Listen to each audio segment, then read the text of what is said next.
malugod na itinatanghal ng training team ang kwentong buhay ng isang babae na pinamagatang Mula sa Puso ni Sarah.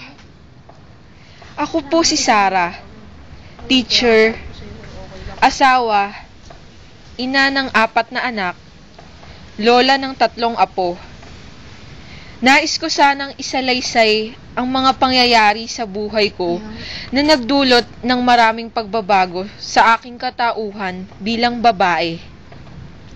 Tandang-tanda ko pa noong bata pa ako. Ano po ang nakuha kong grade sa math exam natin?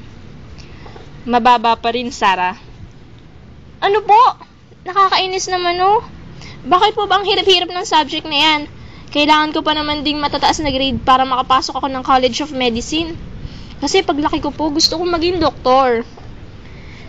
Ay, ano ka ba, Sarah? Okay lang na mababa ka sa math. Babae ka naman eh. Hindi mo yan kailangan paglaki mo.